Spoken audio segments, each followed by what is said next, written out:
जय श्री राम। हमारे चैनल में योजना पर आपका हार्दिक स्वागत है। आज हम सुनेंगे शुक्र प्रदोष व्रत कथा। हमारे हिंदू महीने की प्रत्येक तिथि किसी न किसी देवता को समर्पित है।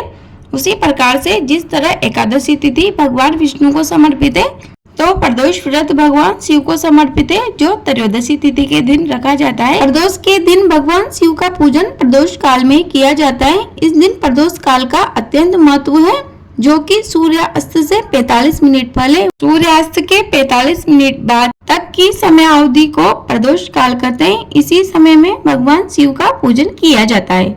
सप्ताह के 7 दिनों में जिस भी दिन त्रयोदशी तिथि पड़ती है, उसी दिन के नाम से प्रदोष व्रत का नाम होता है। जैसे शुक्रवार को पड़ने वाले प्रदोष व्रत को शुक्र प्रदोष व्रत कहते हैं। इस व्रत में भगवान शिव व माता पार्वती सहित उनके पूरे परिवार की पूजा अर्चना करने पर ही व्रत सफल माना जाता है। शुभ योग में यह व्रत करने से आपको भगवान शिव के साथ ही माँ लक्ष्मी जी की भी कृपा प्राप्त होती है। तो आइए सुनते हैं शुक्र प्रदोष व्रत की कथा, जिसको पढ़ने व सुनने से आपको व्रत का संपूर्ण फल प्राप्त होगा। आप प्रेम व श्रद्धा के साथ कथा का श्रवण कीजिए। ओम नमः शिवाय। बोलिए शंकर भगवान की जय, माता पार्वती की जय। सूत जी बोले, प्राचीन काल की बात है। एक नगर में 3 मित्र रहा करते थे। उन तीनों की मित्रता अत्यंत गहरी थी।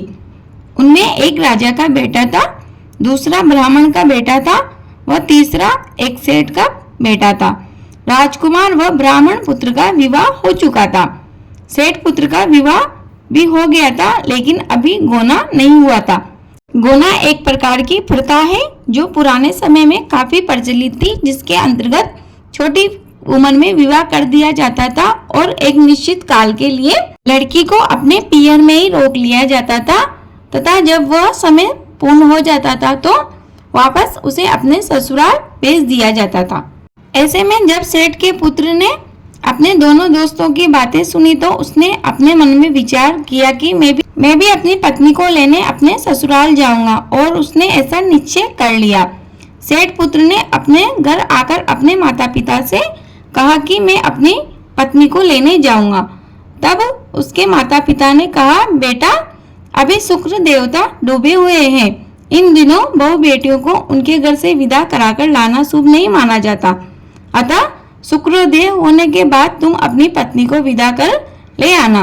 सेठ पुत्र ने अपने माता पिता की एक ना सुनी और उसने जिद की, तथा वह अपनी जिद से टस से मस नहीं हुआ और अपने ससुराल चला गया।